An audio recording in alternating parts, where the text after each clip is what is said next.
사건의 주변에 있었던 사람 한 사람 한 사람을 불러내어 조명하고 있습니다. 이는 바로 그들의 모습을 통해서 오늘 우리의 모습을 비춤으로 믿음의 자세를 고쳐보려고 하는, 다듬으려고 하는 그런 목적으로 십자가 주변에 있었던 사람들을 묵상하고 있습니다. 첫날에는 베드로였습니다. 인정도 받았지만 주님을 부인했고, 그리고 눈물로 회개했던 베드로의 모습이었고, 지난주에는 잠든 세자들의 모습들을 함께 조명했습니다. 오늘은 가룟 유다에 관한 말씀을 준비했습니다. 가룟 유다는요, 그 이름 앞에 부정적 수식어가 많이 붙는 사람이 바로 가룟 유다입니다. 스승을 판 배신자, 배반자, 거짓말쟁이, 돈에 눈먼 사람. 그래서 그의 이미지는 우리에게 온통 부정적인 그런 이미지로 남아있는, 그래서 취급되는 인물이 바로 가룟 유다입니다. 그래서 그런지 우리 생활 속에서도 이 가룟 유다는 부정적인 의미로 많이 회자되고 있는데요, 유럽과 미국에서는 13이라는 숫자를 싫어하는 것도 유다와 관련이 있다고 합니다. 함께 식사를 하고 있을 때 바로 13번째 사람이 유다였기 때문이다, 이렇게 알려지고 있는데요, 특별히 이중적인 행태를 보이는 사람을 향해서 유다의 입맞춤이라고 표현하고 있고, 사실인지 모르겠습니다만 북한에서도 거짓말쟁이나 나쁜 사람을 가리켜 유다 같은 놈 이런다고 합니다. 그게 맞는지 모르겠습니다만, 유다라는 이름의 본래적 의미는 찬양과 감사라고 하는 뜻이 있습니다. 그래서 이스라엘 사람들에게 있어 이 이름은 참 흔한 이름입니다.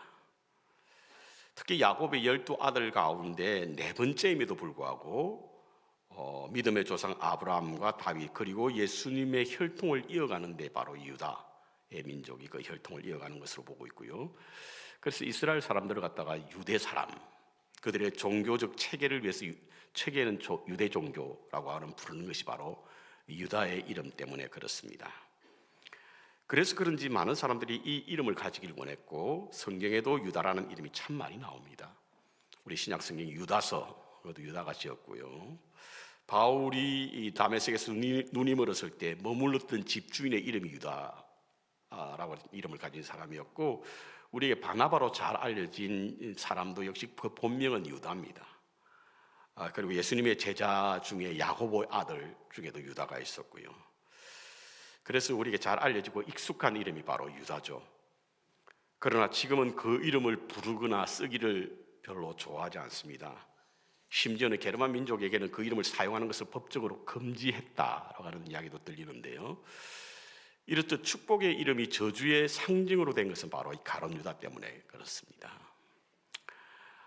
저는 오늘 이 가룟 유다의 생애를 들여다보면서 세 가지 단어가 떠올랐습니다. 첫 번째로는 소신, 두 번째로는 불신, 세 번째로는 거절입니다. 그는 첫 번째로 소신이 있는 사람이었습니다. 그 이유는 바로 그는 남쪽 출신의 유일한 제자이기 때문에 그렇습니다. 이스라엘을 남과 북으로 나누면요, 저렇게 핑크빛을 칠한 것이 바로 북이고, 그 다음 연두색이라고 그러죠. 저 지역이 바로 유다입니다. 북쪽과 남쪽을 나누는데요, 북쪽은 이스라엘이라 부르고 남쪽은 유다라 부릅니다. 그런데 일반적으로 어떤 나라든 마찬가지지만 모든 나라들은 수도를 중심으로 해서 문화와 문명이 발달되지 않습니까? 그래서 그곳에 사는 사람들은 대단한 자부심이 있습니다.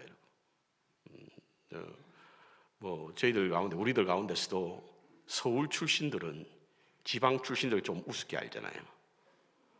우리는 부산, 대구, 광주 이런 곳이 굉장한 도시인 줄 알지만 서울 사람들은 그들을 합쳐서 뭐라고 그런다고요? 시골 사람 이라고 부릅니다. 그 도시가 얼마나 발전돼 상관없이 서울을 제외한 모든 곳은 다 시골 사람이라 부릅니다. 아마도 이 유대 땅에도 그와 같은 것으로 보입니다. 예수님이 태어나기는 남부 베들레헴에서 태어나셨죠. 그렇지만 헤롯의 핍박을 피해서 애굽으로 도망가셨다가 다시 돌아와서는 나사렛에 정착하셨습니다. 그리고 그곳에서 자라나게 되었고, 갈릴리라고 하는 북쪽 이스라엘의 수도를 갈릴리로 보면 남쪽 수도 유다 수도를 예루살렘이라고 보거든요. 그래서 그곳에 자라났습니다. 북쪽과 남쪽은요 차이가 확연합니다. 제가 2, 3년 전에 한 번 더 다녀왔거든요. 혼자 배낭을 지고 한 번 갔다 왔는데 지금도 여전히 예루살렘과 북쪽 갈릴리 그리고 나사렛은 달랐습니다. 굉장한 차이를 보게 되었는데 여전히 그런 것을 보면 그 당시는 대단했겠죠. 그래서 북쪽에 자란 사람들은 남쪽 사람들에 의해서 무시를 당하기 일쑤였습니다. 특별히 이제 제자인 나다나엘이 원래 북쪽 갈릴리 사람이었거든요. 근데도 그 친구가 예수님을 소개하자 나사렛에서 무슨 선한 것이 날 수 있느냐 이렇게 표현했습니다. 자기가 북쪽 사람임에도 불구하고. 그러니까 북쪽 사람들에게 선지자가 나타났다. 이것이 그 당시 일반적으로 사람들 생각이 묻어나는 그런 말인 것입니다. 그럼에도 불구하고 그래서 남쪽 사람이 북쪽 사람의 스승을 두는 법은 거의 없습니다. 주로 북에 있는 사람들이 남쪽에 있는 사람들을 스승으로 삼는 경우가 많았죠. 그럼에도 불구하고 가룟 유다는 남쪽 사람이었음에도 불구하고 북쪽에서 자라나고 그쪽에서 활동하신 예수님을 스승으로 맞았습니다. 그가 남쪽 사람이었다는 것을 알게 하는 것이 이스카리ot이라고 하는 가룟 유다. 이 가룟이 바로 지방을 말하는 거거든요. 그곳에서 자라났고 그곳에서 성장했음에도 불구하고 그는 북쪽에 있는 스승을 따른 소신 있는 사람이었습니다. 하지만 그는 불신으로 말미암아 위선과 거짓으로 가득 찬 사람이 바로 가룟 유다였습니다. 예수님을 죽이려는 제사장이 찾아가서 은 30을 받고 팔려는 계획을 가지고 또 여느 때와 다름없이 예수님의 세족식에 참석했고 유월절 식사도 함께 했습니다. 그때 주님이 제자들을 향해서 나를 팔자가 이곳에 있다 라고 하는 말씀을 하시자 뻔뻔스럽게 어디서 이런 강심장이 나왔는지 알 수 없지만 내니까 라고 묻기도 했던 사람이 바로 가룟 유다였습니다. 또한 겟세마네 동산에서 기도하시고 내려오시는 예수님께 볼에 입맞춤을 하기도 했는데요. 입맞춤은 유대사회의 존경과 애정을 표하는 일반적인 인사법이었습니다. 하지만 가룟 유다의 입맞춤은 그것과 사뭇 달랐습니다. 주님을 체포하기 위한 방법이었지 않습니까? 가로등이 없는 지륵 같은 어두운 밤에 예수님을 인지하기가 용이하지 않았으므로 예수님을 찾기 어려웠을 때 예수님을 지목하는 방법으로 바로 입맞춤을 한 겁니다. 그래서 그의 입맞춤은 예수님 체포를 위한 작전명으로 사용됐기 때문에 그래서 그 이름을 원수의 입맞춤이라고 부르는 겁니다. 그는 예수님을 불신하여 거짓과 위선으로 자신을 덧칠한 사람이었습니다. 그리고 그는 주님을 거절한 사람이었습니다. 저는 이 말씀을 준비하면서 사복음서를 다 들여다보고 가룟 유다를 한마디로 정의할 게 어떤 말이 있을까 생각하다가 거절이라는 단어가 생각이 났습니다. 그는 바로 주님을 거절한 사람이었습니다. 그는 결국에는 이 땅에서 가장 비참하고 불행한 삶을 살다간 사람. 예수님께서는 그를 향해 뭐라고 이야기하냐면 차라리 이 땅에 태어나지 않았으면 좋았을 뻔했다. 이게 얼마나 큰 정말 우리가 듣지 말아야 될 말입니다. 뭐 유익이 되지는 못한다 하더라도 도움이 되지는 못한다 하더라도 차라리 태어나지 않았으면 좋을 뻔했다. 예수님은 좀처럼 이런 표현을 쓰지 않았음에도 불구하고 가룟 유다에게 비단 이와 같은 말씀을 하신 것은 바로 그가 그의 삶이 한마디로 종합하면 가장 불행한 삶을 살았다라고 말할 수 있습니다. 그 이유가 뭘까요? 단지 그가 스승을 배신했기 때문일까요? 그렇다고 한다면 제자들 모두가 다 이와 같은 말을 들어야 합니다. 제자들 중에 여러분 예수님을 배반하지 않은 제자가 누가 있습니까? 아무도 없습니다. 예수님이 십자가 가는 길은 아무도 없었어요. 요한이 그 사랑하는 자라고 하는 표현이 되어 있긴 합니다만 요한 복음에만 기억되어 있기 때문에 삼복음서가 그것을 말하고 있지 않아 요한마저도 어쩌면 예수님이 십자가 길에는 없을 것으로 보는 겁니다. 왜 그가 이 땅에 차라리 태어나지 말았으면 좋을 뻔했을까라고 하는 말씀을 듣게 되었을까? 가장 불행한 인생이 되었을까? 그것은 스승을 배반한 것이 아니라 바로 스승을 거절했기 때문에 그렇습니다. 거절이 바로 그로 하여금 이 세상에 태어나지 않았으면 좋을 뻔했던 사람으로 예수님으로부터 낙인이 찍히고만 사람이었습니다. 그렇다면 그가 무엇을 거절했을까 하는 거예요. 어떤 것을 거절했을까? 첫 번째로 바로 약속의 말씀을 거절했습니다. 성경에 보면요, 유다가 왜 예수님을 팔았는지에 대한 설명이 분명하지 않습니다. 저자들은 아마도 가룟 유다가 예수님을 파는 것은 누가복음 22장에 보면 유다에게 사단이 들어갔다라고 표현하고 있습니다. 사단이 들어가서 결국 예수님을 스승을 팔았다라고 표현하고 있습니다. 요한복음에도 모두 8차례 걸쳐서 가룟 유다가 사단이 그곳에 들어가서 예수님을 팔게 되었다라고 설명하고 있습니다. 그렇다면 사단이 가룟 유다에게 들어간 이유가 뭘까 하는 거예요. 뭐 때문에 사단이 비단 가룟 유다에게만 들어가서 예수님을 팔게 하셨을까? 그 이유를 유추하게 하는 말씀이 요한복음 6장에 나옵니다. 요한복음 6장은 어떤 장면입니까, 여러분? 물고기 2마리와 보리떡 5개로 5,000명을 먹였던 사건이 있는 곳이 바로 요한복음 6장에 있는 말씀이거든요. 단지 예수님의 기적은 미라클이 아니고 사인이란 말씀을 제가 드린 적이 있습니다. 미라클과 사인은 분명히 다릅니다, 여러분. 미라클은 단지 기적이고 사인은 그 기적을 통한 어떤 가르침이 있는 것이 사인입니다. 그렇다고 한다면 요한복음 6장에서 예수님께서 5,000명을 먹인 사건도, 물고기 2마리와 보리떡 5개로 5,000명을 먹인 사건도 단순한 미라클이 아니라 그것에 사인이라는 의미가 있거든요. 어떤 사인일까? 그것은 바로 5,000명을 먹이신 후에 제자들에게 영생을 위한 생명의 양식을 가르치기 위해서 그와 같은 기적을 행하신 겁니다. 그래서 예수님께서는 5,000명을 먹이신 이후에 생명의 양식에 관한 말씀을 하시면서 그것을 먹어야만 영생을 얻을 수 있다라고 하는 말씀을 가르치실 때에 그때 사람들이 웅성웅성거리기 시작할 거예요. 웅성웅성거렸다는 뜻이 뭐냐면 바로 그 말씀을 받아들이지 않았다는 뜻이거든요. 그런데 그 가운데 가룟 유다가 있었다는 거예요. 요한복음 6장에는 그 가운데 예수님을 팔 자도 있었다라고 표현하고 있는 것으로 보아 바로 그 가운데는 가룟 유다가 있었다라고 하는 의미를 갖고 있습니다. 이는 무엇을 말하냐면 바로 말씀을 믿지 않는 자 가운데 유다가 있다라고 하는 것은 유다가 사단이 들어간 것은 바로 주의 말씀을 믿지 않고 거절했기 때문에 그 속에 들어갔다는 거예요. 여기에는 하나님의 말씀을 거절하는 자리에는 사단이 쉽게 들어온다라고 하는 교훈을 우리에게 가르치고 있습니다. 성경에는요, 예수님을 따르는 세 부류가 있습니다. 첫 번째는 제자들, 두 번째는 청중들, 세 번째는 바리새인과 사두개파 사람들입니다. 제자들은 듣는 자고 청중들은 방관자고 바리새인과 서기관은 거절자입니다. 누가 결국 팔았습니까? 누가 결국 예수님을 십자가에 못 박았습니까? 말씀을 거절한 자였습니다, 여러분.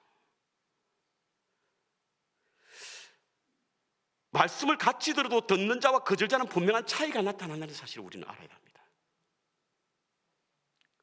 우리는 예수님이 광야에서 사단을 물리치는 장면이 보게 될 때 예수님께서 그 방법을 말씀을 통해서 사단을 물리쳤거든요. 그러니까 말씀에 금이 되어 사단을 꼼짝 못하게 했기 때문에 사단은 말씀을 매우 두려워합니다. 말씀 앞에 꼼짝 못하니까요. 그래서 사단이 찾아가는 사람이 누구라고요? 말씀을 거절하는 자.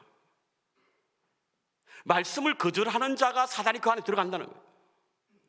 그래서 그 속에 자기가 주인 노릇하는 거예요. 꽈리를 들고 앉아있는 거예요. 한번 보십시오, 여러분.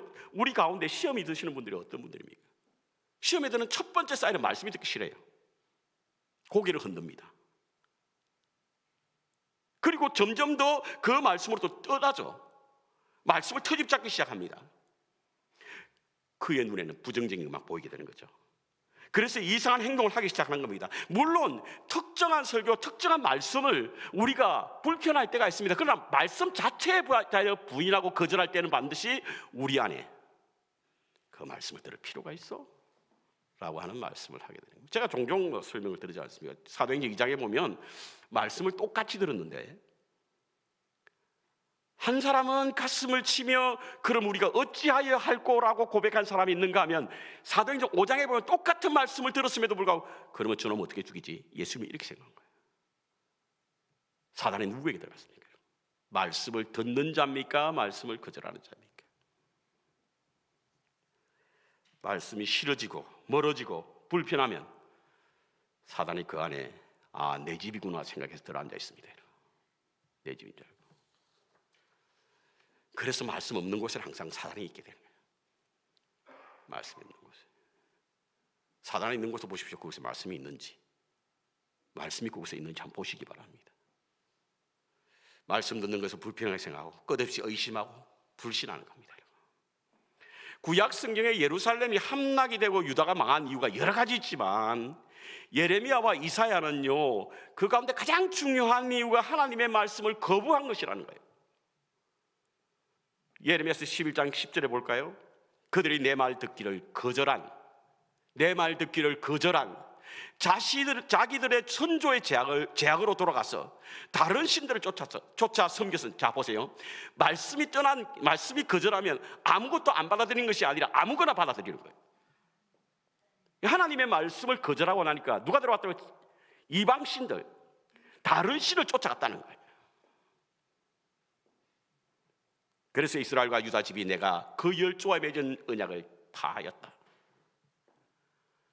하나님이 이스라엘과 유다에 맺은 언약을 파한 것은 하나님 말씀을 듣기를 거절할 때부터 생기기 시작했다는 겁니다.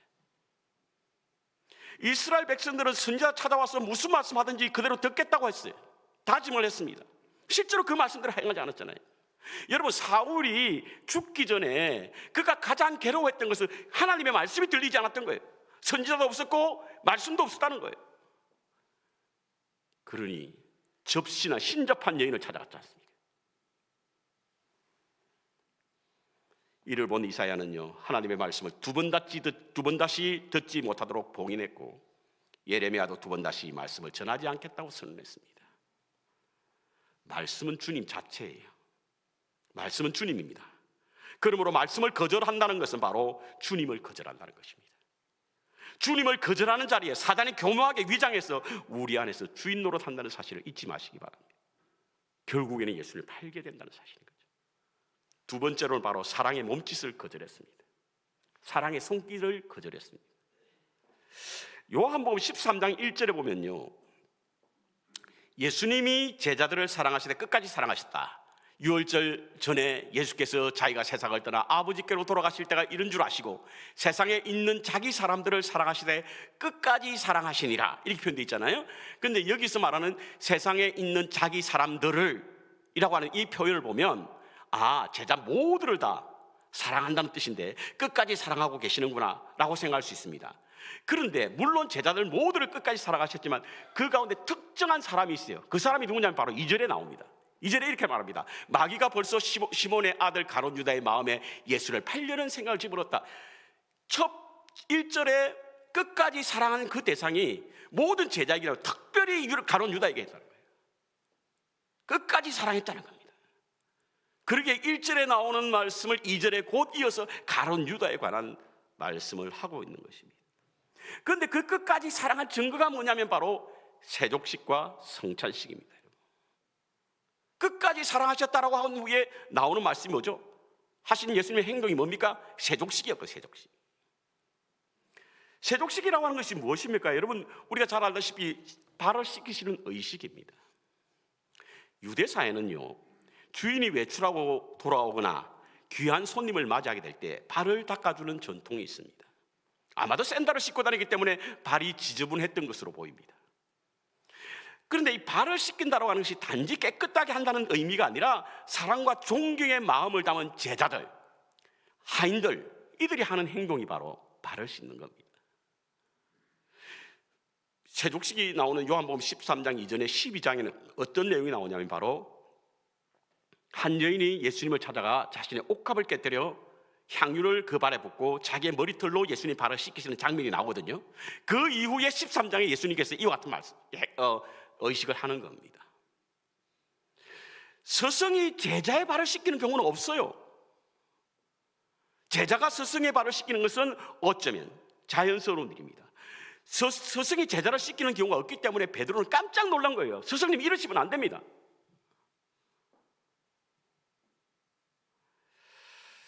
그럼에도 예수님은 가룟 유다의 발을 씻기셨어요.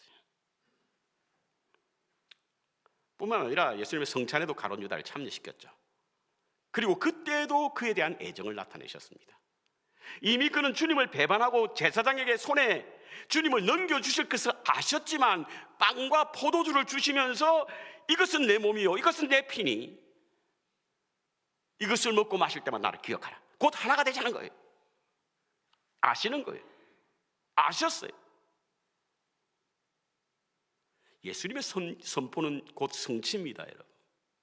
그래서 예수님께서 그 성찬 예식을 함으로 말미암아 우리는 그것이 성취가 되었음을 믿습니다. 주님과 한 몸이 되기 위하여 그에게 성찬을 해석하신 것은 하나가 되었다라고 하는 의식이 바로 우리의 삶 속에서 성취되었다는 것을 의미하는 겁니다. 자, 한번 우리가 다시 정리를 한번 해보겠습니다. 예수님이 제자를 사랑하셨고 특별히 가룟 유다를 사랑했습니다. 끝까지 사랑하셨다는 거예요. 그리고는 발을 씻기셨습니다. 성찬 예식을 했습니다. 이거 여러분 일상적인 일이에요? 상상이 갑니까? 저는 이 말씀을 도무지 이해하기 어렵습니다. 특히 자신을 배신하고 원수의 손에 넘기려는 제자의 행동이라고 부르기에 너무나 납득이 되지 않습니다. 제자에게 향한 주님의 행동이라고 납득이 되지 않습니다. 우리는 어떻습니까, 여러분? 자신에게 말 한마디 실수로 해도 그 사람과 눈도 마주치기 싫어요. 손을 내미는 말할 것도 없고요. 근데 그 발을 씻기신다? 같이 성찬에 참여하신다? 예수님이니까 그게 가능했던 거지 예수님은 가능하지 않아요. 그렇지 않습니다, 여러분. 예수님도 이 모습은, 이 장면은 너무나 안타까웠어요. 그래서 요한복음 13장 21절에 보니까 이렇게 말씀하고 있습니다. 예수께서 이 말씀을 하시고 심령이 괴로워 정언하여 이르시되 내가 진실로 진실로 너희에게 이르노니 너희 중에 하나가 나를 팔 자가 있다. 이 말씀을 하시고 나서요 심령이 괴로웠다는 거예요. 우리가 똑같은 성적을 가진 분이니까 그게 쉬운 일이 아니겠죠. 자신을 팔 배신자를 보는 것은 매우 어렵고 힘든 고통스러운 일이었습니다. 하지만 주님은 가룟 유다에게 끝까지 손을 내밀며 사랑의 몸짓을 행하고 있는 겁니다. 그런데 유다의 행동을 한번 보십시오. 30절에 보니까 그가 조각을 들고, 이 조각이라고 하는 것이 무엇이냐면 바로 성찬의 조각입니다. 그걸 들고 성찬을 받은 후에 유다가 나가자 밤이었다, 이렇게 기록하고 있어요. 여기서 말하는 나간다는 것과 밤이라고 하는 의미가 시간과 공간을 의미하는 일반적인 해석으로 들리기도 하지만 영적인 의미가 참 많습니다. 주님은 그에게 사랑의 손길로 발도 씻으시고 성찬도 행하셨는데 그가 고작해서 간 곳이 어디라고요? 그 공동체를 떠나서 어디로 향했다고요? 밤으로 향했다는 거예요. 빛이신 예수님의 사랑의 손을 거절하니 세상이 입을 벌리고 있네요. 주님의 사랑의 몸짓을 벗어나서 그가 간 곳이 어디입니까, 여러분? 세상이라고 하는 어두운 곳이었어요. 일반적으로 예수님의 사랑을 은 30에 팔았다고 우리는 알고 있지 않습니까? 이는 노예값으로 예수님의 값이라고 생각하기 너무 적은 금액이라 그가 돈 때문에 스승을 팔지 않았을 것이라고 보는 것이 성경학자들의 해석입니다. 저도 그렇게 동의합니다. 하지만 우리의 삶을 들여다보면요, 작은 돈에도 우리는 하나님의 사랑을 거절할 때가 많지 않습니까? 아주 적은 돈이라고 할지라도 하나님의 사랑을 거절할 때가 많습니다. 그것 때문에. 그렇다고 한다면 유다가 사랑을 거절한 것은 돈의 크기와 상관이 없었던 것으로 보입니다. 우리 눈에 보이는 재물을 보이지 않는 사랑보다 더 가치 있게 여기기 때문에 가룟 유다는 예수님의 사랑을 거절했고 세상의 재물을 선택한 겁니다. 그것이 바로 이 땅에 태어나지 말았으면 좋을 뻔했다라고 하는 가장 불행한 삶을 살게 만들었던 것입니다. 주님의 사랑을 거절하지 마시기 바랍니다. 긍휼을 거절하지 마시기 바랍니다. 마지막으로 그는 회개의 기회를 거절했습니다. 오늘 50절 본문 50절에 보면요, 자신을 잡으려고 감난산으로 올라오는 유다를, 가룟 유다를 반갑게 맞이하시는 선생님이, 예수님이 내가 무엇을 하려고 왔는지 행하라, 이렇게 말씀하고 있습니다. 자, 예수께서 이르시되 내가 무엇을 하려고 왔는지 행하라, 이렇게 말씀하셨잖아요. 근데 유다를 가리켜서 뭐라고 말합니까? 배반자, 배신자, 천하의 무도한 자, 말하지 않았습니다. 뭐라 불렀다고요? 친구여, 친구여, 내가 무엇을 할? 아마도 예수님은 단순하게 호칭만 친구라고 부르는 것은 아닌 것으로 보입니다. 예수님이 우리에게 말씀해 주신 친구라고 하는 의미가 무엇입니까? 동행한다, 동반한다, 길벗이다, 뭐 이런 의미가 아니겠습니까, 여러분? 무슨 일을 행할지 아시길래 나를 제사장에게 넘기려는 너의 계획대로 행하라고 하시면서도 그를 친구라고 부르신 거예요. 마지막까지 돌이켜 회개할 기회를 주신 겁니다. 그런데 유다를 거절했죠. 그리고는 예수님을 제사에 넘깁니다. 그런데요, 그는 그리고는 자살하고 맙니다.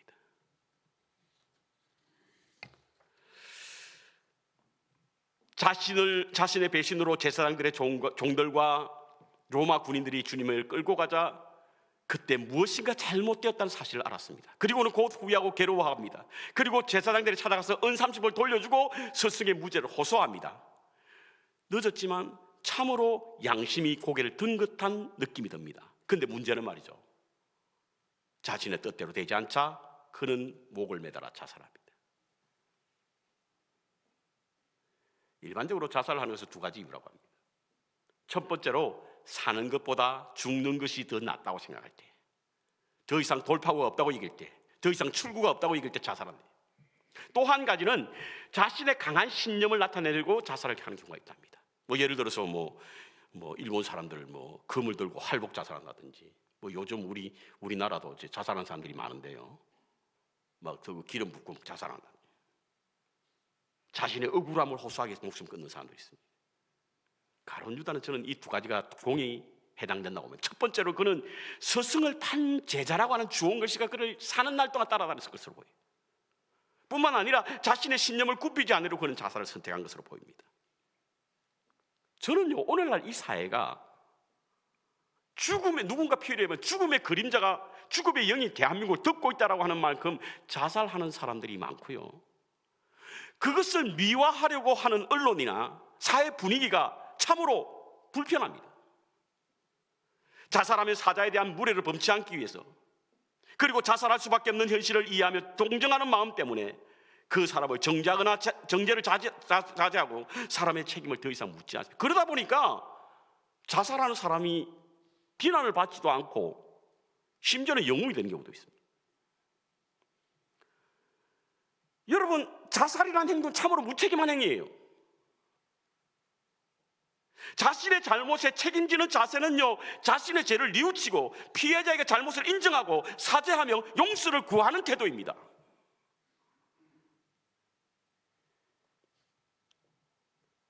자살은요, 그와 같은 자신의 잘못을 회개할 기회를 잃어버리는 그 행위가 바로 자살입니다.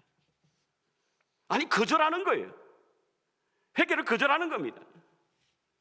유다는요, 스승을 팔아 제사장에 넘긴 자신의 잘못에 대해서 회개 기회를 자살로서 거절한 겁니다. 마태복음 27장 3절에 보면 가룟 유다가 스스로 뉘우쳐서 돈을 돌려주었다, 그래서 자살했다라고 기록하고 있습니다. 그러니까 사람들이 아니, 가룟 유다도 회개하지 않았느냐, 뉘우친 것을 보면 이렇게 말씀하시는 분들이 계십니다. 그런데 헬라 원어에 보면 가룟 유다의 뉘우침은 진정한 회개가 담기지 않는 뉘우침입니다. 뉘우치다 헬라에는 두 가지가 있거든요. 하나는 메타노에오라고 하는 단어가 있고, 다른 하나는 메타멜레오라고 하는 단어가 있습니다. 그 메타노에오라고 하는 이 단어는 자신의 잘못을 뉘우치고 애석할 뿐만 아니라 마음을 돌이키는 것까지가 메타노에오입니다. 이걸 갖다 우리 회개라고 말합니다. 그런데 메타멜레오라고 하는 이 단어는 자기가 후회하고 애석하는 것에 그치는 것을 메타멜레오라고 말합니다. 그래서 그것을 우리는 후회라고 말합니다. 베드로와 유다는 둘 다 예수님을 배반했습니다. 그런데 베드로가 뉘우쳤다라고 하는 것을 성경의 헬라 원어는 메타노에로라고 하는 표현을 썼습니다. 그는 자신의 잘못을 뉘우치고 깨닫고 눈물로서 회개하고 돌이켰다라고 하는 뜻의 의미로 메타노에노라고 하는 표현으로 뉘우쳤다는 표현이 있어요. 그런데 가룟 유다는 달랐다는 거예요. 메타멜레오, 멜로마이. 그럼 후회만 한 거예요. 후회만. 그리고는 자살을 선택함으로 돌이킬 곧 회개의 기회를 영영 날려버렸습니다. 일반적으로 가룟 유다가 지옥에 갔을 것으로 보는 사람들이 많습니다. 아마 우리 모두 다 아마 그렇게 생각할 겁니다. 단테 신곡에 보면요, 지옥에 가면 천사에서 타락한 루시퍼가 3명을 입에 물고 있습니다. 제가 그 그림을 준비했는데 너무 그 장면이 끔찍해서 여러분이 그 장면을 보고 나서 불편해하실까 봐 그 장면 뺐습니다. 그런데 입에 물고 있는, 머리채 들어가 있는 사람을 바로 가룟 유다라고 단테 신곡에 기록하고 있어요. 아마도 가룟 유다는 그랬을 것으로 보입니다. 그렇다고 한다면 그가 자살했기 때문에 지옥에 갔는 것일까요? 그렇지 않습니다, 여러분. 그가 만약에 유다가 지옥에 갔다라고 말한다면 그 가능성은 그의 자살에 있지 않고 그의 자살로 말미암아 회개의 기회를 잃어버렸기 때문입니다. 회개의 기회를 거절했기 때문입니다. 지옥은 죄를 지은 자가 가는 것이 아니라 회개를 거절한 자가 가는 곳이 지옥입니다.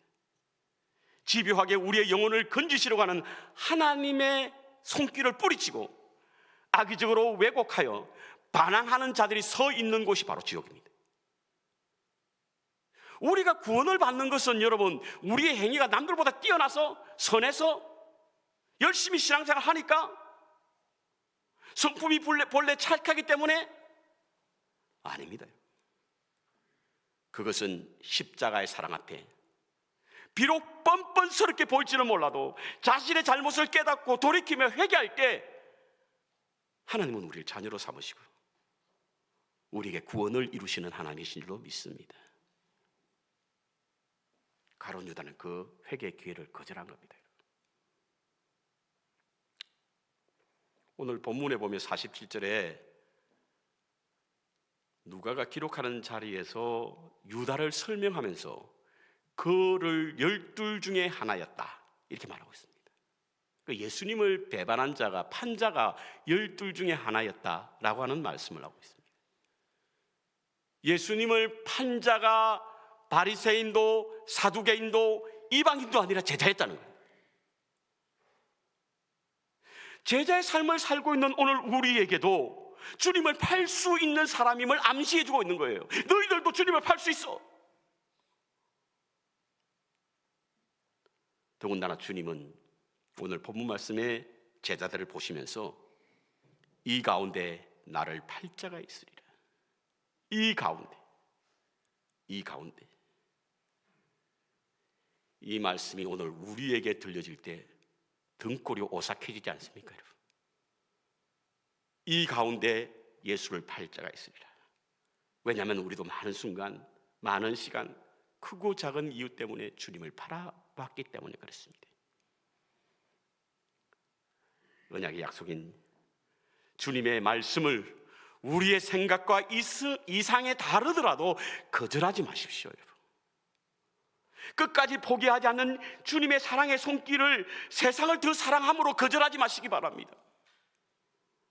모든 자비하심으로 다가오시는 하나님의 긍휼, 주님의 긍휼의 손길을 붙잡으시고 우리의 잘못을 숨기려고 감추려고 회개의 손길을 거절하지 마시기 바랍니다.